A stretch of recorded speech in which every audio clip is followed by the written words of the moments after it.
We got 1 bar of battery life left. It's not plugged into the... Well, we didn't plug in. Did we? That cable's still in the... For the recorder? Yeah. No, it's in your thingy. Yeah. Your block. I didn't realize that was for the recorder. I thought that was for the mics. No, I took that inside. Well, shit, I didn't know that. Oh, look at that. I'll be damned. It's like the weird... Yeah. Only 3 things in your house use that cord thing type adapter. And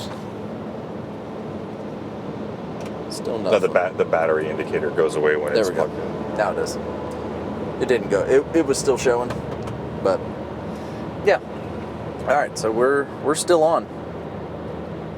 Receiver's good. I'm good. You're good. So we.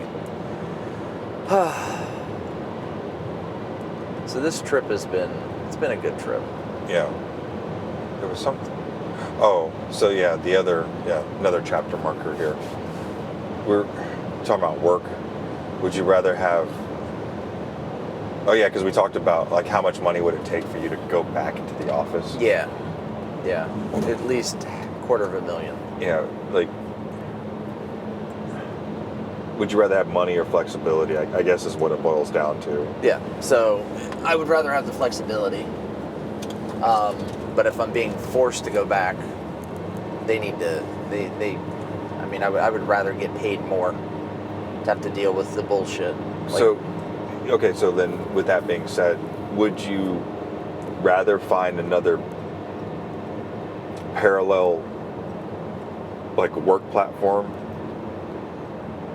that made a little bit less money and stay home?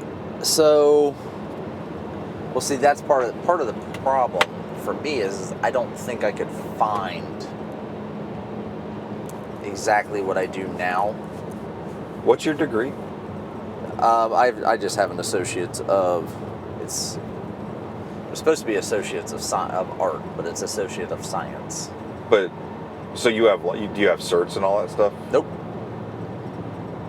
No, I've been lucky enough that everything that I do does not require Certs or even a degree technically. Like they just want you to have the experience and the and the training. Yeah. I run across a lot of that with the contracts that I write.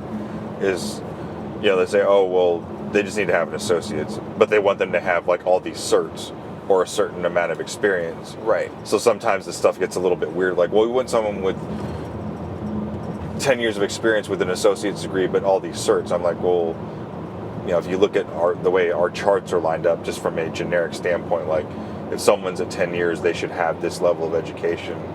And a lot of the IT stuff is like, no, we don't give a shit about education. We just want them to have certs and experience with this cert for this much time. It's like, that's worth way much more than a degree to us. And I'm like, okay, cool. As long as you can justify it, like I can make it, I can write it up. Yeah, see, and that's the thing. Like, I'm not even in IT. Like, I'm in marketing. That's where like my position's in the marketing department. But you're doing UX UI, right? Essentially, I mean. No, I'm right now. Or you were. I was doing more like HTML programming and middlemanning stuff between developers and UX.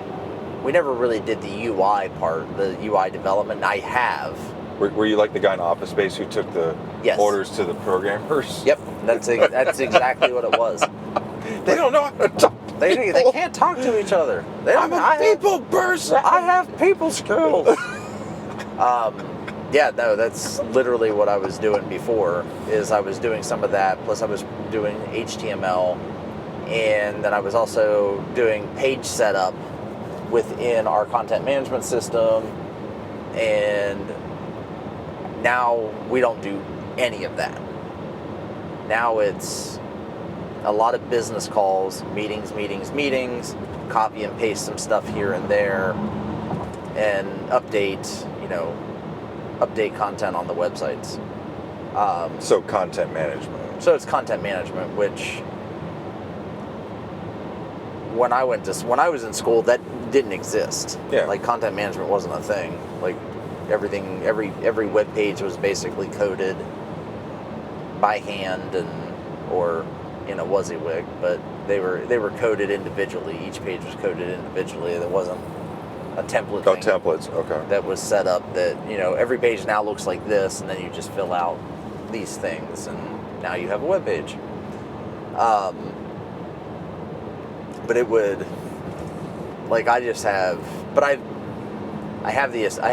associates, because I went to DeVry for 2 years out of 3 years of college, and I hated it. This wasn't your jam. No. But my parents told me that I couldn't quit because they were paying for it. They were paying for it. So I didn't quit. Yeah. I got kicked out Oh, Jesus. because I just stopped doing the work. And if your GPA dropped. Yeah, DeVry was pretty, they had like some pretty tight guardrails. Yeah. Because I considered going into taking one of their college classes, or getting a bachelor's degree in like information systems management, or because like a degree in radiology is like absolutely worthless. Yeah. Because mine's one of those fields where they care about your certifications, they don't care about your education, unless you want to go into management, which I had no desire to. And I was trying to kind of future-proof myself. Mm-hmm. And one of the avenues that ship's well sailed in radiology, but the digital management of imagery. Yeah. So I saw that as something like I could do from home, and it just never panned out because I couldn't find any courses specific to that were close enough to me that it made sense. Right, and that's what it was in content management. Like, I wanted to get into, as I was at DeVry, it took me about 2 trimesters, because they did trimesters. It took me about 2 trimesters to get kicked out of school, which really just pissed off my parents. And I told them, well, had you had just let me quit, you wouldn't have paid for 2 extra trimesters. And ultimately, they said, well, because you quit, you now have to pay for this shit. Oh. So I had to pay off. Surprise. Yes, it was very much a Gomer pile. So I ended up just taking some time to figure out what I wanted to do, and ended up just going to community college. Just went to Columbus State and did a major in multimedia technologies is what they called it, Okay. which is why my associates is a science and not art. So very broad-based. But it was very broad. It was graphic design, motion graphics, video, audio work. But so you basically like what we would call fucking like content. You're a content creator essentially. Yeah, it was before there was such a thing. Before there was such a thing. So, and it was logo design, website design, and coding. There was one photography class, which is when I went ahead and did a minor in photography at that point. So I took more than the one class. I took every photography class that the school offered. So I did film 1, 2, and 3 in photography, and then I did. They were just starting digital photography classes. So I had done. When was this?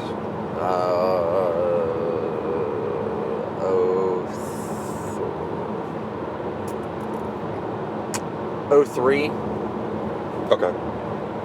Yeah, 03, 04. Yeah, I remember. I graduated in 06. Spending about $400 or $500 on like a 4 meg digital camera. Yeah. So I could send pictures of Nico to my parents. Yeah, I had a Nikon Coolpix, like 5100 I think, or 3100. But it was like a 10 megapixel. No, it wasn't that. Maybe it was. 5 megapixel camera. Yeah. I think, or 7. 5 or 7 or something. But that's what I used. And I took all of those, like the 3 classes they offered in film, which was basically beginning photography that they did in film. They did, and then I took the one class that was part of my curriculum was a digital photography class. It was like digital photography 1. So then I took like 2 and 3, which they basically they just continued the process in digital 2 and 3. They continued the process from film 1, 2, and 3. Because film, they taught you about apertures and shutter speeds. Oh, you mean film as in like film photography? Film I thought photography. you meant film like cinematic film. No, like film photography. They taught you. You went through all of the stuff where I had to have a light meter with me because you can't meter off of. You can now, but then you couldn't meter off of the camera. So then we had light meters and we did all that shit. And then we developed our own film and learned how to dodge and burn and do everything, wash the film so that we could actually develop with it. Yeah, I did all that shit off. In high school. That's what I had a super small high school. We had 50 in our graduating class. And, you had less people than I had. I'd say probably about 60% of the images in that year's yearbook I actually shot and developed. You should ask for credits now. Oh no! Oh yeah, they tag me. They at you on Instagram. Yeah. Yeah, and then digital photography 2 and 3. That's when digital SLR cameras were coming out. So they started into. They continued ISO, continued into ISO and shutter speeds and apertures, but then from there it was digital development. So we used Photoshop because Lightroom didn't exist. Yeah. Like Photoshop 4. And Lightroom didn't exist at that time, so we had to learn how to color correct and do everything through. It's pretty cumbersome in Photoshop, isn't it? It's not as cumbersome as you would think to color correct. Color correcting in Photoshop is easy as just using an eyedropper tool. Uh-huh.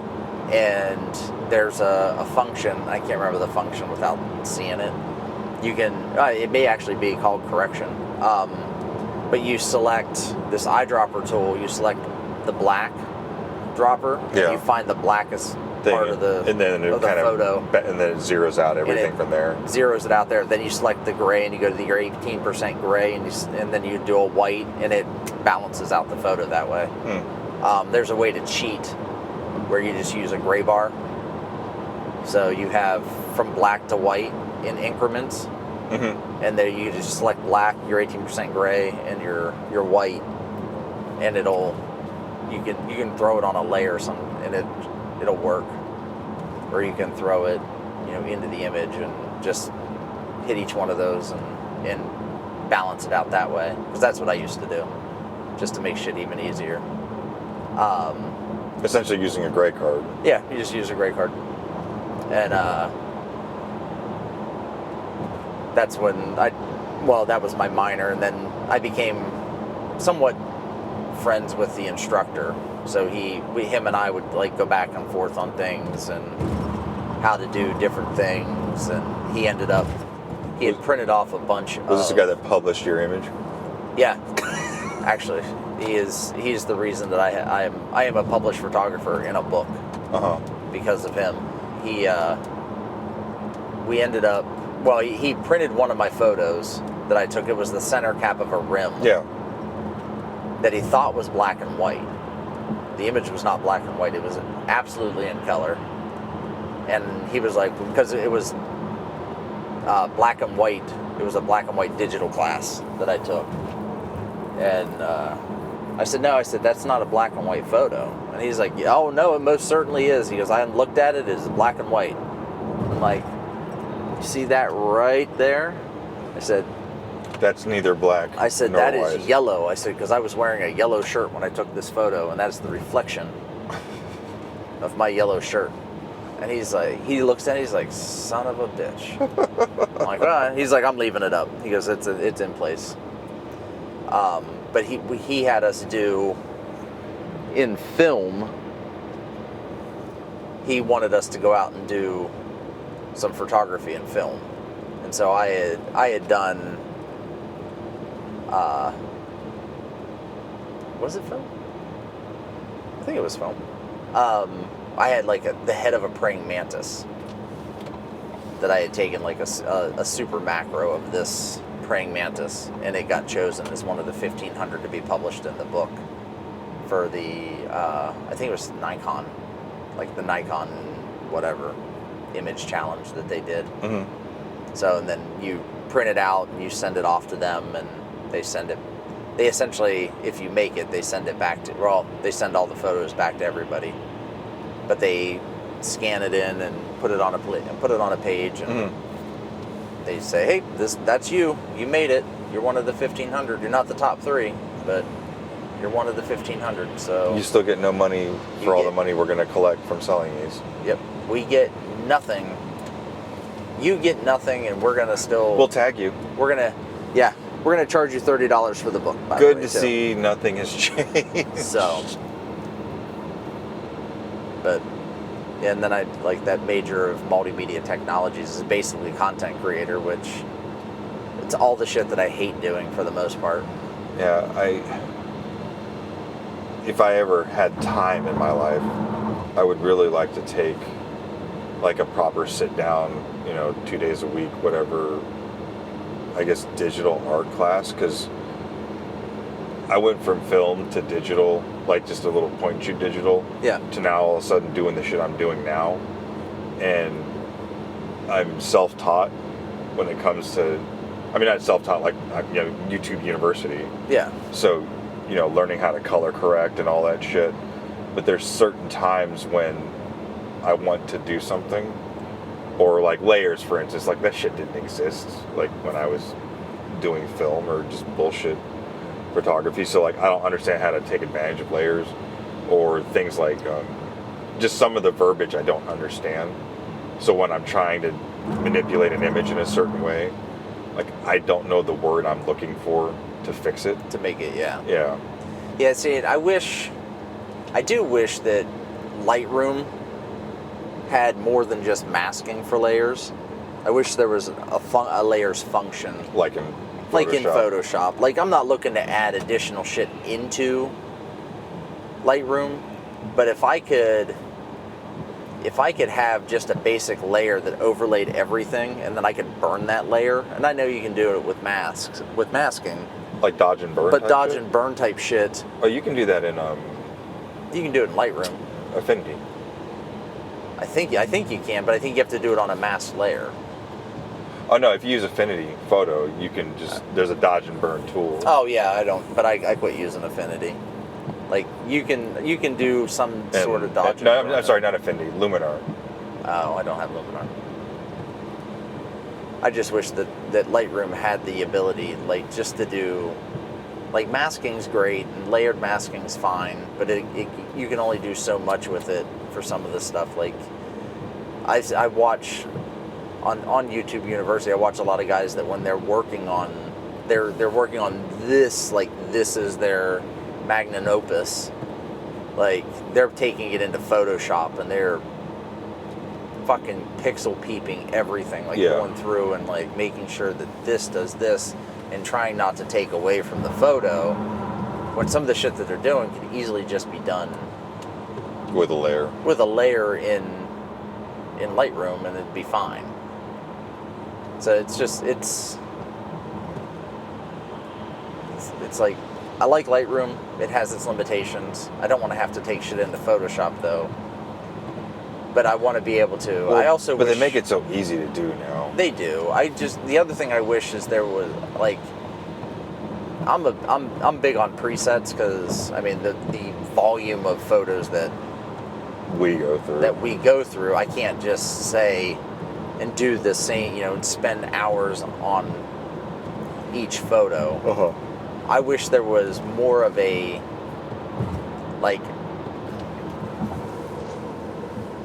way that I can just click a button. Not necessarily a preset, but I could say auto adjust and it goes, is this what you want? And I can go, yeah, but I want to darken this or lighten this or whiten this or blacken this part. Well, or the add whatever. Lightroom, not the classic, but in the regular Lightroom, yeah, there kind of is something like that, where you just hit adjust and it'll give you like a bunch of different options, and you can either like apply that option or you can click on that there's a little thing where you can click on it and it'll give you similar options to whichever one you pick. I'll have to look into and you that. can just keep drilling it down.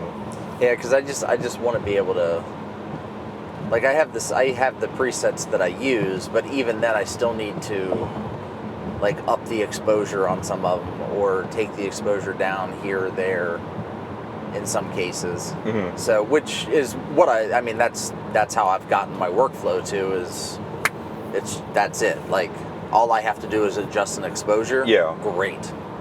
And maybe when I was talking about the wedding stuff, like maybe that's why it takes people 6 weeks, because they're going in and like drilling down every image. But like the wedding I did, it was for a family friend. So to me, going there and taking all those pictures and then editing them, yeah, is, I think, for them as a gift for their wedding, I think a pretty damn good gift. Yeah. And I made him a little video. Yeah, I agree. That is pretty. I mean, photography is not. It's not cheap, and it's very time consuming. Yeah. Like, that's the thing that people don't seem to get. Well, but I also think that what people don't realize is that the images that you produce are a result of your experience. Yes. Like, the camera's not doing anything that I'm not telling it to do, even when it's something fucked up. Yeah, because I gave it the wrong information. The camera's only as good as the person behind it. Absolutely. Like, that's, like, I've done it myself. That was one of our assignments, was we had to use point and shoots. Like the old Kodak, wind. We had to use point and shoots as an assignment. So you have no control over anything other than lighting. Lighting in your feet. And that's it. Yeah. And we had to do like a whole camera. It could be whatever we wanted, but it had to be good. It had to be, you couldn't just walk into a dark room and take a photo. We had to set up lighting and make sure that, so you couldn't use a flash? you can't hook a flash. Well, there's the built-in flash that's on those, and you could use that, but that was it. Those tend to overexpose in the center of the photo. Yeah, it's a fly swatter. But he said, the assignment, there was no restrictions on the assignment other than we had to use the point and shoot camera. And so now you're dealing with something that you have no adjustments, you have no control over other than anything but light. Mm-hmm. So, I mean, for the most part, everybody passed the assignment. There were some people that didn't understand lighting and making, and getting it to work. One guy, I think he just went through and did all kinds of crazy light adjustments.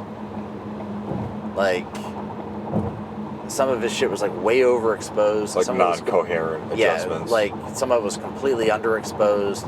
But he was just messing with light to try to get it to work. And I just ended up using a desk lamp and reflecting it off the wall. No, just bleeding light. Yep. I just took it off the wall, filled the room in this one area with light, and I basically just used toys to create a scene. Mm-hmm. And that was it. That was all I did. It was as simple as that. It sounds like the assignment would be easier to just work backwards, get good lighting, and then create Then create your. That's what I did. It was, but people were like, they're trying to take lights outside to get like shit of flowers. And that wasn't the assignment. The assignment was take this camera and make a good photo with light. It doesn't. They didn't. He didn't say he wanted like a cornucopia on the Thanksgiving Day table. Yeah. He just wanted balanced imagery. Yeah. That's it. I mean, it didn't have to. And that's all I did. I used Battle Beasts. I used Battle Beasts, and I just set it up so that the light was. It just filled the area perfectly, and problem solved. But I've even taken like older point and shoot cameras, like digital point and shoot cameras, and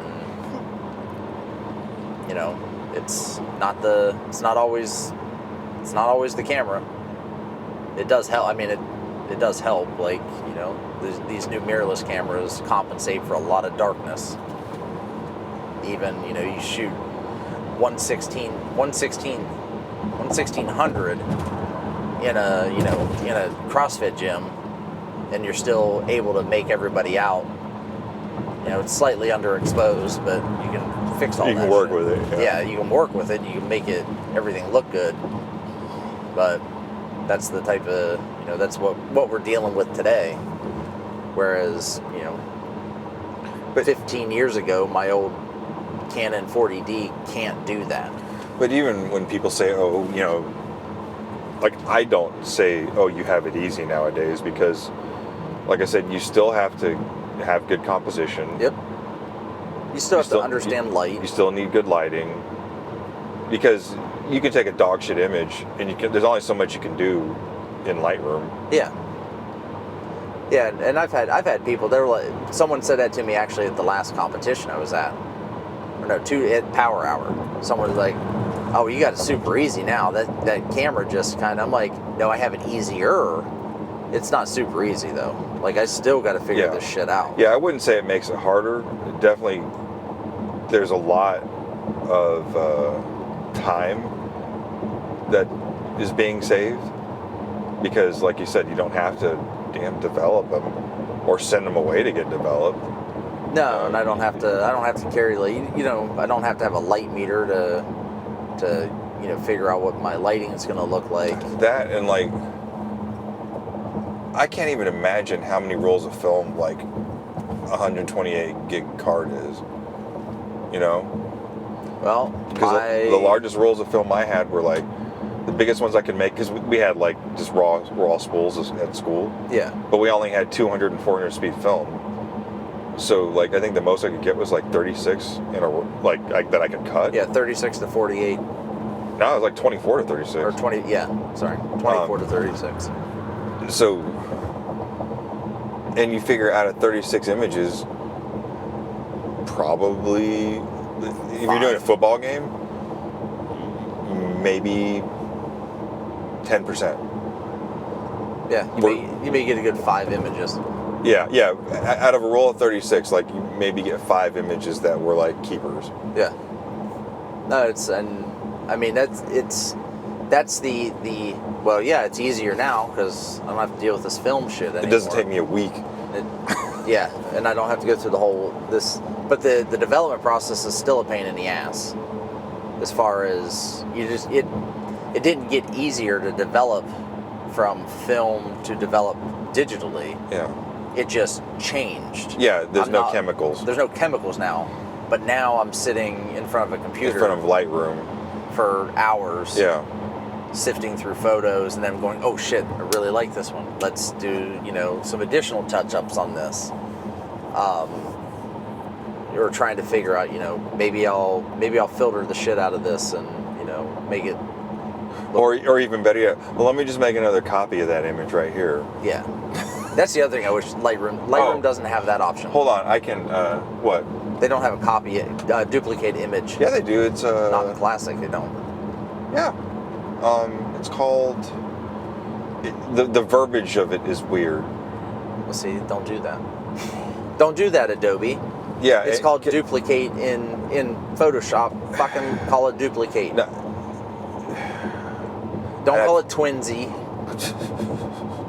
Twinsy. I'd have to look at the name, but it's because it took me the longest time to figure out how to do it. I want to say, and it might be called duplicate or copy. It does. When you see it, you're like, you motherfuckers. Like, it's annoying the language that they chose. But there is a feature in there. If it's copy and paste, I'm going to be pissed. No, it's not copy and paste. But no, and I haven't Googled it because it's not something that I'm like, oh God, I need this every time. It's been like 2 times so far where I wanted to. There was one image that I liked it one way, and then I was going to like it. And I did one thing to it, and I'm like, oh, well, if I crop this here and do this, it's going to look like this. This will be perfect. Well, then I need another version of this. So then I usually go out and duplicate it in the folder and then pull it back in, like import it in so that I can work on both of them. I think it's under the image tab or something, and it's towards the bottom. But yeah, there is a feature for that. All right, I'll have to look at that. Look at it. But yeah, the photography then versus now, it's the same but different. I mean, the concept's the same. The development process is different. I feel I'm glad I learned the way I did because I think using film has made me a better digital photographer. I would agree with that. The problem that I have is when they went, okay, so you're going over, you're switching to digital. Now that you got digital, you've got an SD card. You don't have to worry about how much film you're going to waste. And I'm like, fuck yeah. Yeah. Careful what you wish for. Right. 6,000 photos later. That's the other crazy thing. So this past weekend, I took almost 6,000 photos. But for this weekend, 2 days. Well, hold on. Yeah. Not for that. For just this weekend, I took 6,000 photos, and I see guys selling cameras on Facebook with less than 10,000 shutter count. Shutter count. And I'm like, that's impossible. This is not fucking possible.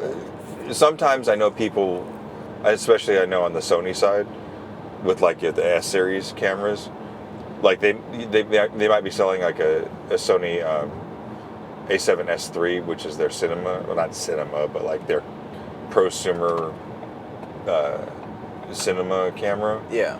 And some people buy them and never take a still. Because you'll see used ones, because those cameras are probably about 5 years. But doesn't the shutter still have to open up for that? Like, my shutter curtain is closed, and if I go to take a video, the shutter curtain has to open to allow light to the But it's not like sensor. camera, yeah. But it's not like, it's not an open close, but it has to open to... Yeah. To expose the sensor. To expose the sensor, I'd still think that would be considered. No, I'm saying, but they'll have like these super low. Super low. Okay. Like shutter counts, and they'll say purely used as a cinema camera. Okay. Yeah, I'm not seeing that with some of this. Like, they're not saying that it's used for this. That it's just like. And then you have under people 10,000. I'm like, yeah. the 10,000. You're just getting it. Where you're just starting to get it warmed up. Yeah, and then you have people like me who do both, like idiots. Well, it's not. I mean, I'm in this same boat. I wish I could stick with one, but I enjoy doing both. There's nothing wrong with that either. Yeah, there is. Nah, it's just a lot more work. A lot more money. Well, there's that too, yeah. For now, I'll stick with my one body, and I'll carry 2 bodies with me wherever I go. That way, people are like, "Oh shit, this guy's got 2 cameras. He must be really good." Yes, because the more cameras you carry, the more gooder you are. Yeah, the caterers at that wedding I did called me the tactical photographer because I had that crossbody. Yeah, and I'm wearing all black, and I'm wearing like hiking pants and boots, like the army the desert tan boots. Yeah, Because they're comfortable as shit. Your Rocky Ridge ones? Yeah, my Rocky ones, yeah. Yeah, the ones I wore at Indy. Yeah. Yeah, because they're comfortable as shit. That's a cop in front of us. That exploder. Ford Exploder.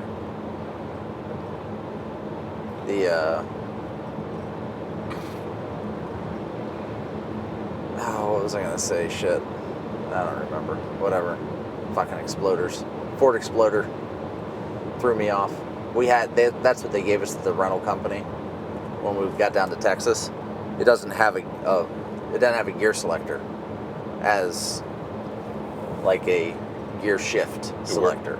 It had a dial. Oh, I wanted to kill myself. somebody I know that I drove with recently has a car like that. It was a Lincoln, I think. Yeah, Oh, no. The new Civics are like that. No. Don't give me that bullshit. That thing, every time I was in reverse, I'd put the fucker into park. Every single time.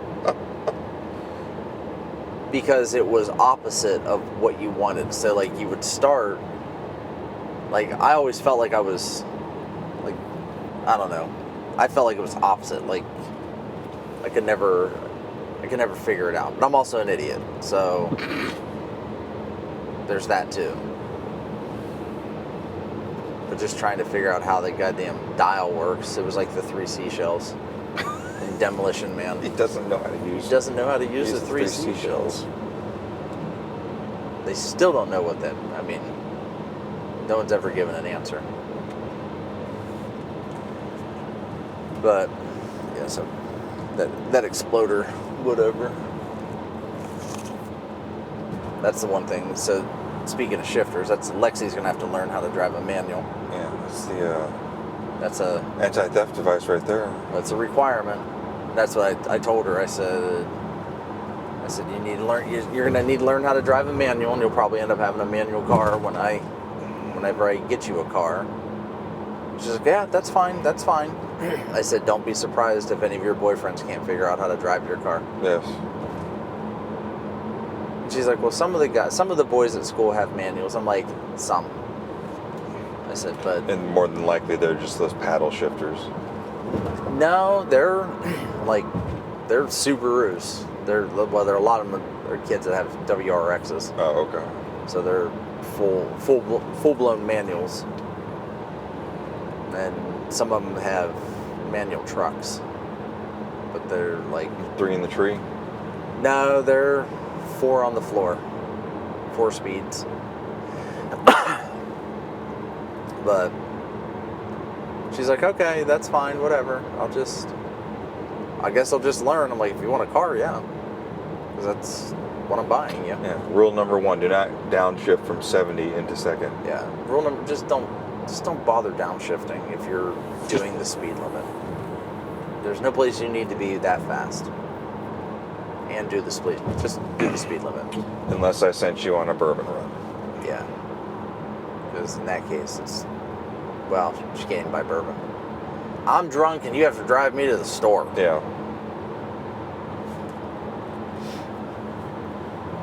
First time Nico came over after he turned 16, me and Mel were like, fuck it, we're going to go to the bar and have a beer, and we got a designated driver. He fucking drove us to the bar, then we called him to pick us up. Some bitch was asleep. Oh, like, you asshole. So we had to call an Uber. I was like, this is bullshit. We woke up, I was like, this is bullshit, Nico. I would have been like, get your ass over here and get me. Uber. Personal Uber. Yeah. We've been waiting our whole lives for this. That's one of the things I tell Lexi. She'll say something. And I'm like, the only reason I even had kids is to go fetch me a beer and do the dishes. Yeah. Be happy we have remote controls now. Yeah, because I was the remote control. She still can't comprehend that. I don't even comprehend how the damn TV worked back then either, so...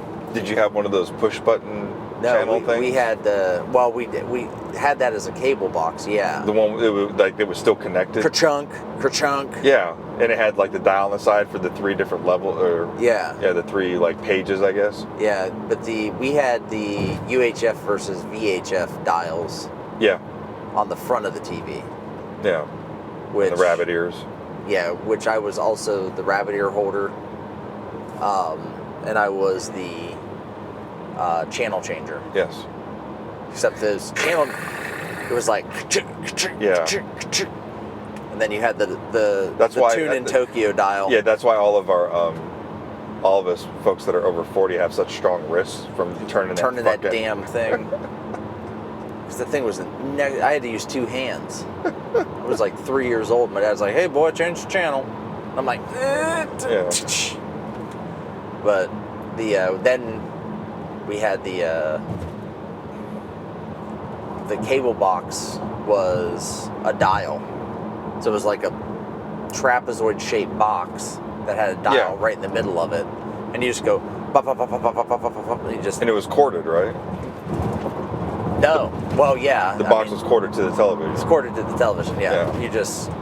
But you couldn't walk. You couldn't walk away with the box unless you you'd have to put like a super long piece of coaxial cable on it and plug it in. I remember. Well, I don't know if it was just a special mod that my friends had, but I just remember it was like the size of like a mini keyboard, but it was about that thick, and it had a cord on it, and you could put it on. You could pull it back to the couch. No, we didn't have that. Yeah. No, we didn't have that. Ours was stationary, and you just like ticked off all the. And I think ours was 1 through 20. There wasn't that many. I mean, there wasn't that many channels back then. And then they had the ones where it was just like a little rectangle box top with the big chunky square remote. Yep. And a little digital readout of what the channel number you were on. Yeah. It was like red. Yeah. Yeah. Like everything was red. All the LED readouts were red for everything, and then from there, it went in. They got into like different types of cable boxes. Yeah. That's when the cable boxes started changing. I remember before that first box. I remember the first pay-per-view my dad got. It was back when it was a boxing match. It was Sugar Ray Leonard against someone, and I remember the way they filtered that. It was like this little. You went and paid $20 or whatever, and you got this like metal tube. Yeah. And you just connected it through the coax, and it somehow filtered. It was a filter. It's a physical filter. Yeah. I had those even after I lived up here in Columbus. Like after, it was probably,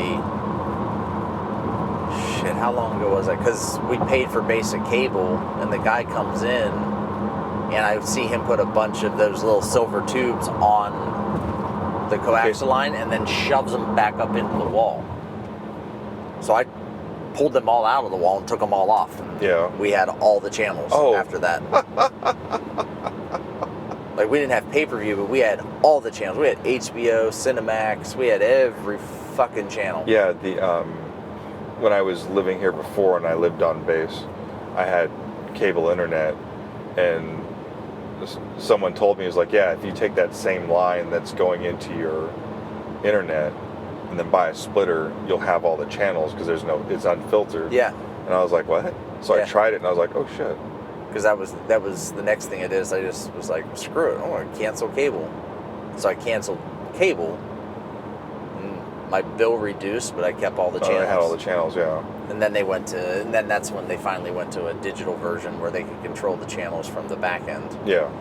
But then I also had, so when satellite dishes were around, my parents had a satellite dish.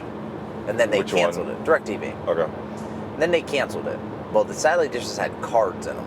Yeah. So you either had a red card or a blue card. Red cards were garbage. And the card, which I didn't know, it was married to the box. Yes. After a certain point, they were married to the box. I had a blue card, which was programmable. Yeah. And my buddy had the programmer. Yeah. So I took the card to him, and he'd set the card up so that at every channel, he's like, do you want every channel? I'm like, every channel, just give them all to me. And he's like, all right. He goes, well, because the only thing you don't want to do, it was like a 48-hour period, I think is what it took for the card to get caught. Yeah, to get caught, and then they erase the card, and then I'd have to Flash have it it redone again. Yeah. reflashed again. But I would go to parties and take it with you. And I carried it in my wallet with me, just like any credit card. So I would go to parties because everybody had DirecTV, and I'd pull out one card, and they're like, "Oh, what happened to the fucking music?" Because everybody also used the music channels. Yes, I don't remember what that channel was called. No, they started in like the thousands. It was like. But there was a name for them. Right? Oh, was there? Yeah. I don't know. I just know they started in the thousands. Yeah, the company had a. It was every, like, type of music. Yeah. I popped my card in, and then immediately put it on fucking porn. And then all the guys are like crowded around the TV watching some girl get fucking banged out in an orgy and then bukkakied. And all the girlfriends are like, this is gross. This is, but you'd have that one girl like, how's she taking so much dick? Like have logistical questions. Yeah, like, how does 2 dicks fit in there? So it was always a good time. And then I'm like, all right, well, I'm leaving. And I just pop the card out, put their card back in. And they're like, man, that's bullshit. It's not bullshit. It's my card. Yeah, a guy I used to work with, he had worked for DirecTV before he came in the military. And then he just managed, I mean, I understand why now, because he was kind of an unscrupulous dude. But he had all his equipment. He was like, hey, just give me your card. I'll flash it for you, and you can get all the channels. I'm like, nah, I'm good, dude. And then, so after a while, like, I was playing fantasy football a lot back then. I was like, hey, dude, you think you could, flash that card for me? He's like, yeah, sure, man. So I took it home. I remember it was the first weekend of whatever year football season it was. I came back Monday. I said, take this shit off. Because I watched 17 football games. It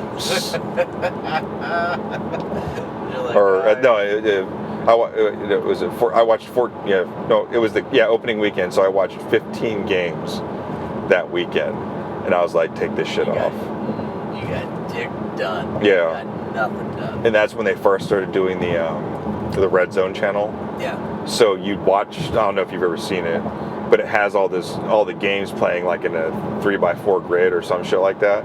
And whenever someone got in the red zone, the box would turn red, so you knew to go to that game and sit and watch and see the score. And I was like, take this shit off. Oh, I was like, can we get this shit in Spanish too? Yeah. Dub Spanish. I was like, I got absolutely nothing done on Sunday. Give it all to. Well, I didn't have DirecTV. I just had the card. Oh, really? Once my parents got rid of DirecTV, I'm like, give me the card. I can use the card.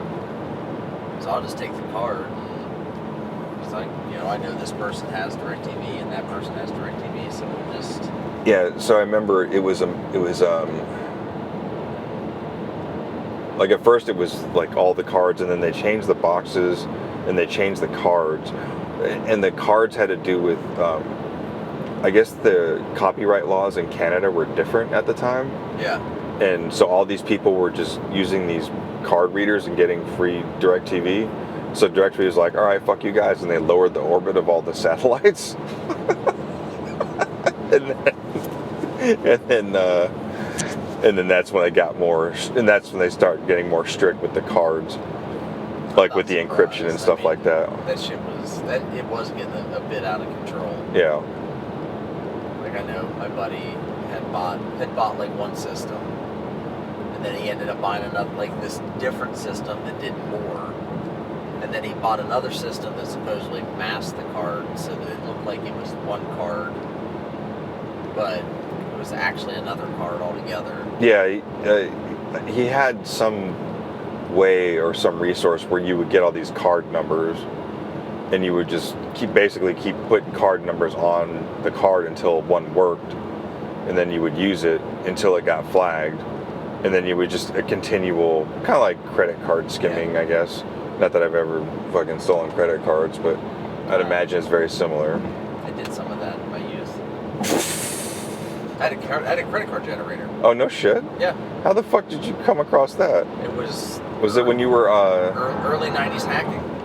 Computer hacking. On CompuServe or some shit? No. Angel Fire? It was just... I got into early... Some Silk Road shit? No, even before that. It was like early days, like computer hacking in like the 90s. Like freaking? That too, yeah. I mean, I had a credit card generator, and this is back when like Visa their system didn't know what cards were in the system. Oh shit, that's dangerous. It just started with those four, the 4 numbers. 4 numbers. Yeah. And it had a name and an address assigned to it. It would accept it. But there's a certain pattern. The other. Oh yeah, all the numbers add up to a certain sum. Yeah. The other numbers all have to, like, there's a pattern that it has to be. But the first 4 numbers always had to be 4432 for Visa. And then the other 12 numbers. They added up to something. Yeah. I remember reading about that. I don't know if they still use that formula, but... I don't know either. But the credit card generator would generate a credit card, a name, and an address. Oh, so it was all fake. It wasn't like stealing. It wasn't stealing. I mean, not that it's legal either way, but it wasn't like taking someone's real credit card. No. Okay. And I could use that to create an AOL account that would last about a week. It took about a week for them to catch on. To catch that the credit card wasn't real. It was AOL that was canceling it. Not Visa, because they weren't getting a payment from it. So then they would reach out to Visa and they'd be like, "Yeah, it's not a real card." And they're like, "Motherfuckers." So would do a lot of that and just fuck around, like just in general fuckery. Mm-hmm. But also did a lot, and I think I told the story. I did a lot of like phone freaking shit. So I carried carried a harmonica with you? No, I had carried a micro cassette recorder with me. Oh, with the tones on it? With quarter tones on it. Yeah. $10 in quarter tones. So that I could... Oh yeah, didn't you say the cops came after you? Yeah, the cops came, like at that one payphone. Yeah. And if the operator hadn't said anything, then I would have got caught. But the operator said something, so... What'd the operator say? She got on... So I made a call to a friend of mine in Boardman. Because that's what I would just walk down to.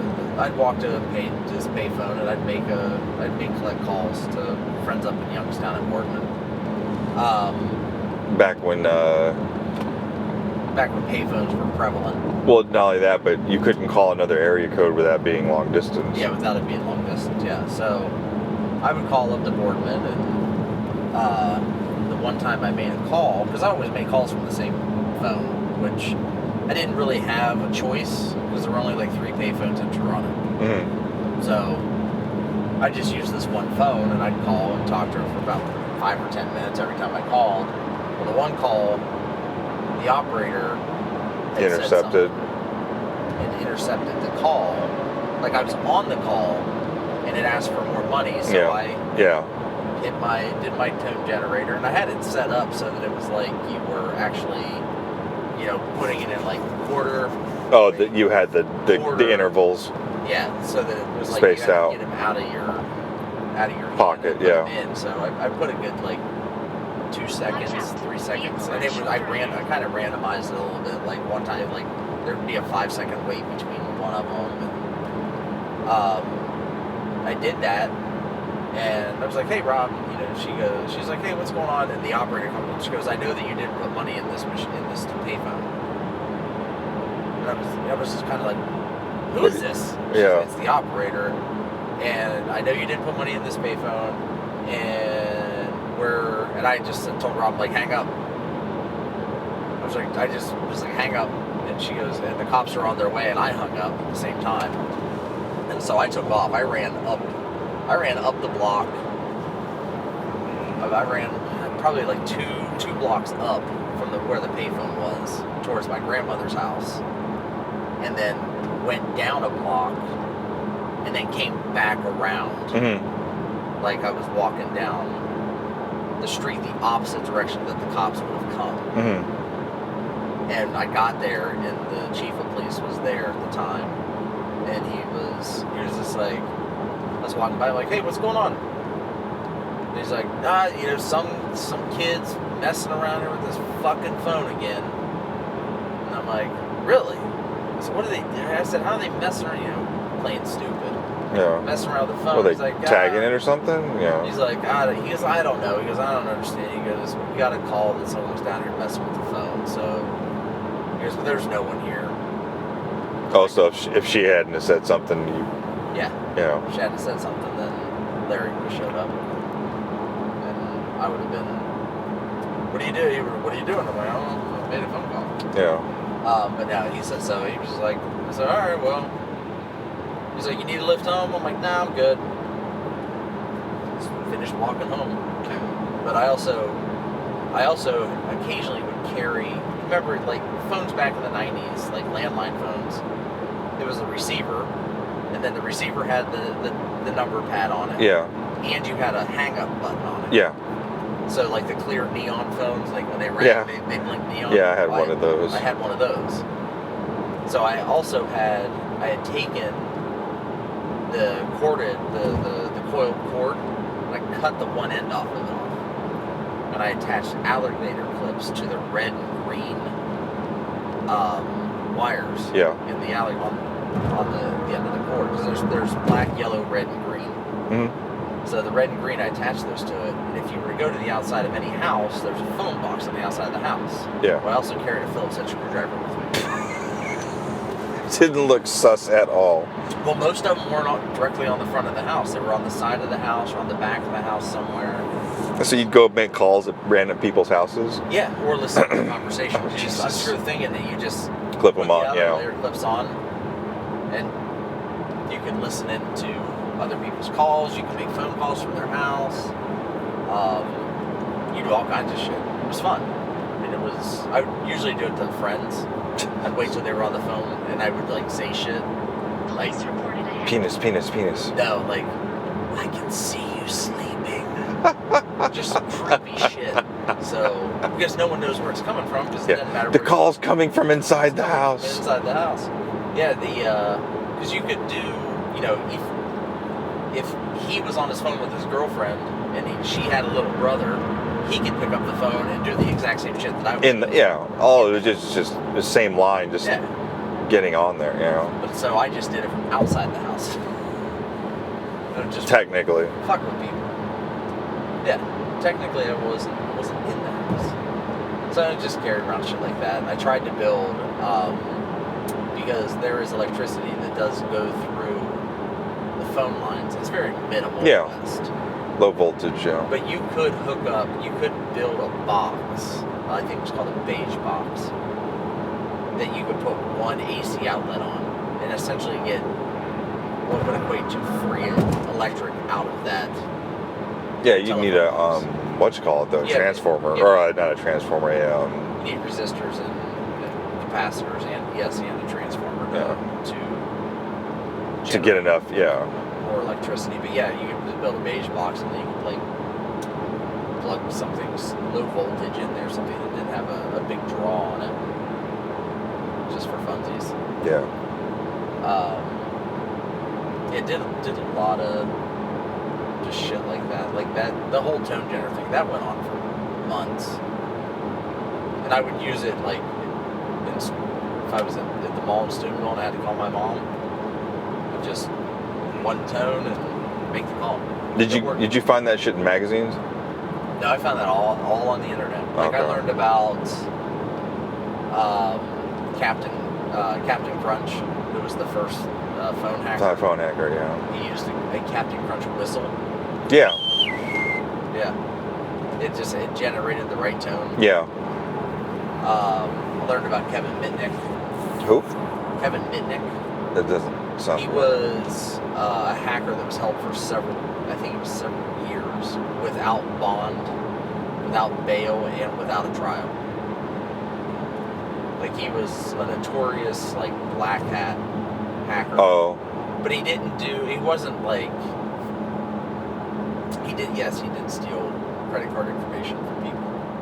But he never used it. Mm-hmm. But he was doing more pranky shit with internet hacking. Like ordering pizzas and shit. Yeah, he would like order pizzas through websites, and then he got like access to a back door of a bank and moved some money around, and that's what got his ass in some real trouble. You know? Yeah, but now he wasn't allowed to use a computer for like years. Yeah. After, like, he was just really computer smart guy.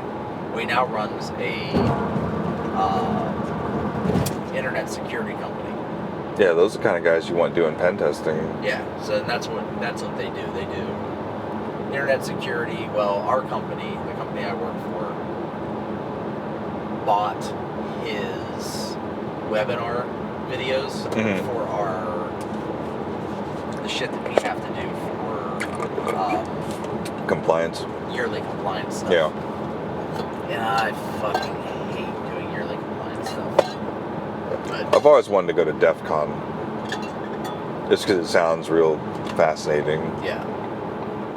I want to go to CES because it's always the same week of Herpes Fest in Vegas. Herpes Fest. The Avian Awards. Oh shit! I didn't know they were the same week. Yeah, I think they're the same week. Or it's either that. It's either CES and the Avian Awards, or CES and SEMA? It's the porn awards. I was gonna say there's a sex toys conference. Yeah, I've been to CES in the early '90s, back before it was like massive. My friend's dad owned an electric company, and so he would get passes, and So that'd be a good time. yeah, I went and That'd be a checked good it time, out. yeah. I want to go to SEMA. Jason, make that happen. Let's go to SEMA. I think you have to get invites now. I don't think you can just go anymore. You never could go. Okay. It had to be basically car industry. Yeah. You and I just couldn't just show up and walk in and pay a $25 entry fee. You have to. I don't know that it's invite only, but it's more. You can't buy tickets. You can't buy. It's not open to the public. Yeah. So, but yeah, I want to go to SEMA. I've always wanted to go to SEMA. Because that would be just... Which doesn't make sense to me that SEMA's not open to the public. When it's... Yeah, who's a lot it for? of companies that are building products for cars, yeah. For cars for the public. Some of them are for, well, we do this product so that we can sell it off to these companies so that they can put it in cars or whatever. But it's a lot of body shops and other shit that are making like custom one-off car stuff to public consumption. So. But I mean, it seems pretty packed. I can only imagine what it would be. It'd turn into freaking Comic-Con. Oh, yeah. I would like to go to Comic-Con. I went to like the San Diego Comic-Con again back in the '90s, where we just walked up and bought tickets. But that's back when it was actually comic books and sports cards, and now it's so far beyond that. Well, so I have a guy that I used to work with at Abercrombie who has a company, and they focus specifically on Bob's Burgers and Fox Entertainment. So his company works for Fox. I think you may have told me this. Yeah, he does Comic-Con every year. That's where his big moneymaker is. He made a post the other day because he has... Ask him if he needs help. I'm a big Bob's Burgers fan. I'll mention it. He made a comment, or he has copywritten Totally Rad, or Stay Rad, that's what it was. So he owns the copyright for Stay Rad. It's pretty crazy. And so he's always fighting with other companies. Like he had a big blowout with Target because they were using Stay Rad. He's like, don't people even fucking check anything anymore? No. Like for copyright? He's like, you can't just use Stay Rad. Like, I own that. But he did make a comment recently that I don't know if San Diego, if Comic-Con's coming up or if it already happened. But he had said that basically that Comic-Con pays for his entire year. Jeez. Like what he makes. Yeah, the revenue he generates. Yeah, that's his entire year revenue basically for the company. Oh, it's like those people that do the they do the food trucks at the state fair and make enough revenue for their whole year. Yeah. I mean, everything after that is pocket money. Yeah, it's a lot of work. Yeah, that seems like it's huge dick pain. Huge pain in the ass. Yeah, depending on what you're serving. Yeah. Like the food truck that was at the event this weekend. Yes, they had an issue yesterday with their generator breaking a circuit and them not realizing it. Yeah. But they are just painfully slow. Like even today when I went out to get the nachos. Yeah. I feel like it's a workflow issue, which, most things can be, attributed to that, but... Well, it's like, I watched her, I placed the order, and then I was standing there, and she wasn't really doing anything. She didn't have to cook the jerk chicken. She didn't have to cook the shrimp. She didn't have to...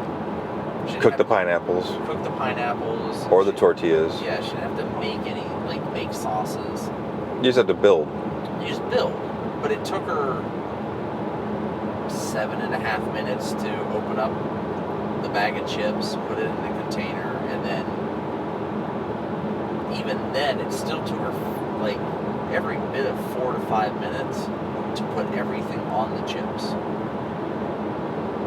I was just like, what the hell's going on? You grab, scoop, scoop, scoop, scoop, scoop, scoop, sprinkle, sprinkle, squirt, squirt. Well, but I feel like that food truck was really small too. Yeah. I mean, it's big enough for 2 people to be in there working at the same time. But for 2 disorganized people, that's the key. Your plate time is going to be ridiculous. So, but he wasn't even in the food truck when I went out there. That was the other thing. Like he was helping the other trailer for I guess they do ice cream as well in a different trailer. Mm-hmm. But he was out there helping, like trying to get this guy to back the trailer into the right position, which was that's always fun. Somewhat comical to watch because some people can't back it up. They can. I don't think backing up a trailer is too terribly difficult. If you don't know what the hell you're doing, it is. It is. But all you got to do is turn towards the danger. Put your hand on the bottom of the wheel, whichever way you want the trailer to go. Turn your hand that way. Oh, I've never heard that. You never heard that? I've always heard turn towards the danger. Yeah. So put your hand on the bottom if you want the trailer to go right. Go right. If you want it to go left. Go left. But I do know, speaking from experience, it is much harder to back up a smaller trailer than a larger one. Yeah. The bigger the trailer, the easier it is. Yeah, I've had some issues with smaller trailers. But yeah, they were trying to back this ice cream truck up, and I was just kind of giggling, like, meh, meh. So, because they by the time I had, they were doing that when I showed up, and by the time I left, they still hadn't gotten the trailer into place, and I almost asked if they wanted me to just pop in and just want me to knock this out of the way for you real quick. Yeah, I got nothing else to do. I'm not in there taking photos of anything. I'll just come out here and, fix your guys' problem too. Yeah. But yeah, they were, like I said, they were just painfully slow. But I don't know, I understand how you don't realize that your generator's not working anymore. It seemed a little chaotic yesterday. So, and I thought there were going to be more food trucks there. I thought there was going to be more food vendors. Yeah. That's something we need to add to our list of demands. Like the vendor village, it wasn't the way that you described it, and what you and Frank were talking was not how I had envisioned it. Well, but it wasn't how Well, so part of it was, so where, like, Barbell Voodoo and Calicure and all that stuff was, that's where the warm-up area used to be. Okay. So I think where they missed an opportunity is to just kind of keep everything back the way it used to be. So maybe that needs to be a change for next year, then. For sure. Yeah, because that's not what I envisioned when you were like, well, everybody is funneled through. Well, it was, but I didn't think that was going to change. Yeah. Do that for next year. Yeah. How did Jeremy do? Did he say? Did he do well? Yeah, he did. He said he did way better today. He said everybody today was coming in buying, instead of like one or two things, people were coming in buying like a bunch of shit. I saw a lot of people out on the floor with their shit on. Yeah. So that's good. That's good. Yeah, and I think yesterday with the 4 events and them literally being back to back, if there were more time between events, it would allow. Yeah. It would allow for some leisure time of looking at vendors. Yeah, because there's normally a lunch break, and there wasn't one. But I think that was largely, like I said, because Frank didn't cap the event. Yeah. Because it was, 160, somewhere around there? And there were probably about, I'd say 20 no-shows. Yeah.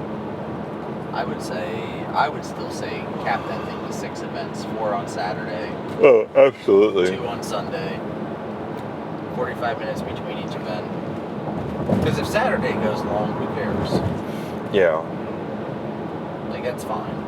Cap the, but throw in an hour for lunch on one of those 45-minute deals. I mean, because I almost like what you were saying, do 4 on Friday and 2 on Saturday. Yeah. But it makes it kind of challenging if you're using the full 6 test format, because the endurance test 1 is always going to be long. Yeah. Well, that test 2 was on the turf. Yeah, the endurance test. 15 minutes. Yeah, it's endurance, man. I know. Monostructural. I know. I just was like, I can only take so many pictures of the same people running Yeah. back and forth. Like I said, endurance is usually the most boring. And I think that's probably one of the events where I took the most photos too. Because I was trying to get creative with. Yeah. Like I didn't want to be sitting there and Frank looking at me like, hey, I'm taking fucking photos. The one thing about that, because they had so much equipment and space, it was done quick. Yeah. Because they were doing 20 at a time. Yeah, which is a lot. It's a lot, and it's kind of nice, like, to be able to. I was happy when he did the finals, and he was running just 3 heats of finals. Yeah. Having everybody combined on the finals. I don't really like that, because it's taking away from those groups. Yeah, but he backed himself into that corner, so he had to do something. Yeah. And that's why if you leave it at 6 tests and do the power test last, it doesn't matter because it's only 3 minutes. Yeah. I just want to sleep now. Because that's part of the reason the way it is the way it is. Because if you do 4 tests, if you do 3 tests on Friday, you're really only doing 2.5 on Saturday. Or sorry, 3 tests on Saturday. Saturday. You're doing like 2.5 on Sunday. Yeah. Is there even really a final needed though? No. And that's why when he told me, I was like, no. Because I mean. And he's like, well, I can't undo it now. I'm like, well, okay, this is bullshit, but. I mean, Iman had basically won. He didn't have. I don't think he said he didn't have to do it. He didn't compete. He didn't do anything in the final. Yeah. Like he didn't have to. The minimum amount of work.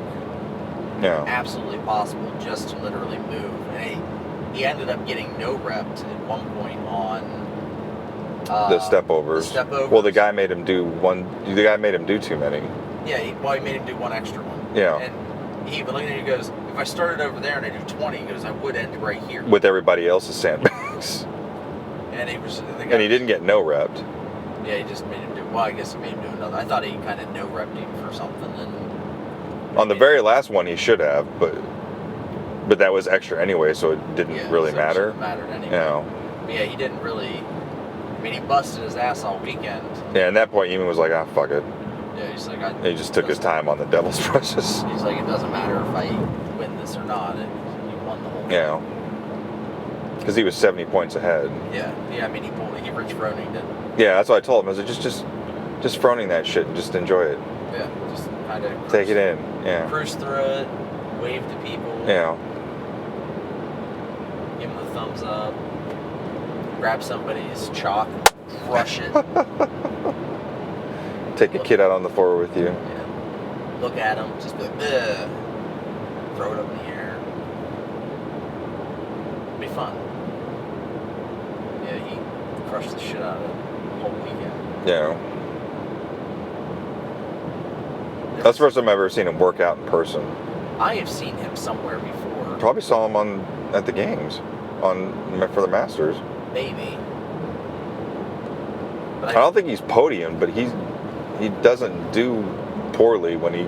I mean, obviously. Oh, yeah. I mean, you saw him. Jacked as fuck. Yeah. I mean, I don't think he could have hung with the elites, but he definitely would have probably won RX. Yeah.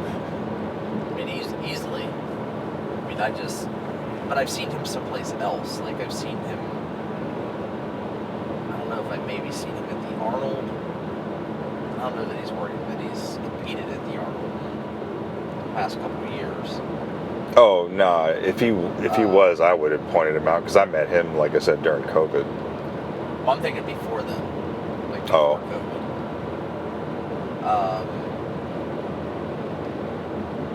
So I know I've seen pictures of him. I'm sure I've seen pictures of him with Bobby on the... No, more than likely. MFC. Yeah. But then there were a couple other people that I've seen that were from Ohio. Like, there were a couple guys that were independent that I've seen at the Arnold or other events around Columbus. Like the dude with the long blonde hair.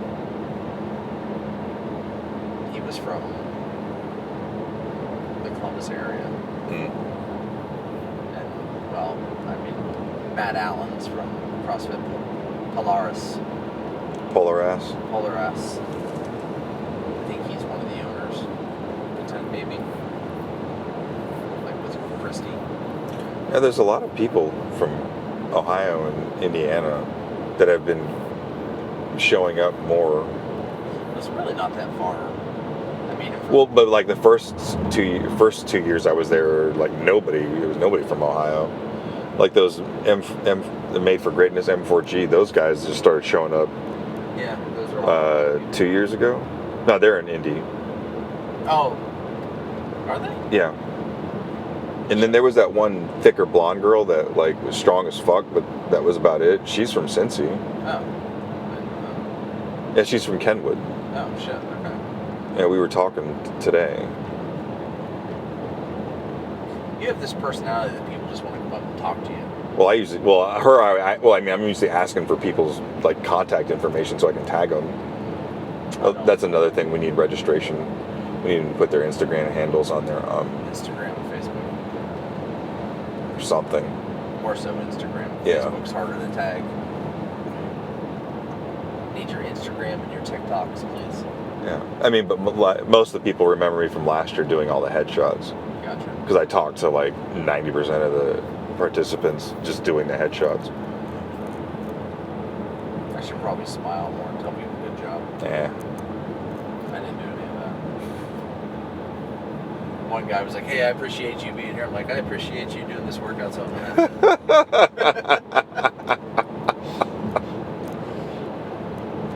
He's like, it was a good time. I'm like, great, tell Frank. Yeah. I can't do anything for you. Tell Francesco. Yeah. Tell Francis. Francis. I was trying to think if there was some other. Well, I said that there was a guy who looked like Mikey. You were saying some off the wall shit. Yeah, you said there's a guy that looked like somebody from the Goonies. You said there was someone that looked like Justin Bieber. There was a kid that looked like I thought was Justin Bieber for a minute. Oh, and then you said Prince Harry or some shit. Another guy looked like I think Prince William. He's the older one, right? I don't know. William and Harry. Yeah, so Prince William. We'll have to ask UK Patrick. And then there was a guy that looked like Mikey from the Goonies. Like a young Mikey, like one of the Corys. Yeah. Like, oh shit, he looks like Mikey from the Goonies. Or not Mikey, whoever played the Corys. Mikey wasn't. Oh, it was Mikey Corey Haim. Yeah. I don't remember what his name I think was. it's the one that's still alive. I don't remember which one's dead. I just call them the Corys. But Yeah, everybody calls them the Corys. One of them, well, the alive one, which I guess would be Corey Haim, I believe. You ever see he had a band a few years ago? Yeah. Corey's Angels? Yeah. It was not good. No, it was not at all.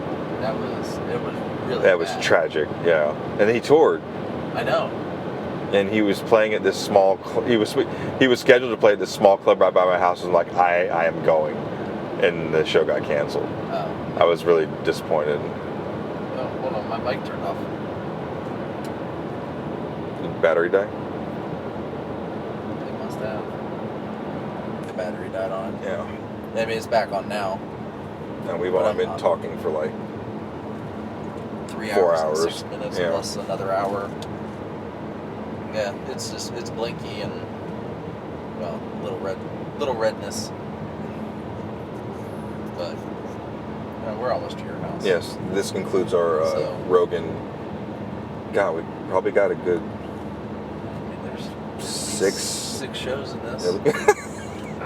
maybe more. I'm sure a lot of this can be repurposed as vacation shows. You just have to edit them and set them up. But I definitely feel like that the bonfire one needs to be published. Oh, that's going out as a whole show. I didn't hit stop or pause at any time to start new shows, but that whole bonfire thing is going out. Because I really need to know the opinion of Buckhorn Nation. If there's anything that we missed I should have gave you more crazier answers. with the bonfire show, yeah. Bonfire waits for no man. The bonfire waits for no man. It should be a T-shirt It takes the village. or a bumper sticker. Like, you got coexist bumper stickers, and then you got the bonfire waits for no man. Yeah. And people would be like, huh? They're like, I don't get it. Well, You wouldn't. you wouldn't. I also don't get the AM 820 bumper stickers in Columbus. That's solely a Columbus thing, I think. Those people can't drive for shit. No one listens to the radio anyway. Old people do. And 820 AM. It's a Catholic music channel. What? Yeah.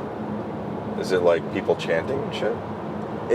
I think it's more throat singing. Like Buddhist monks? Kinda. Huh.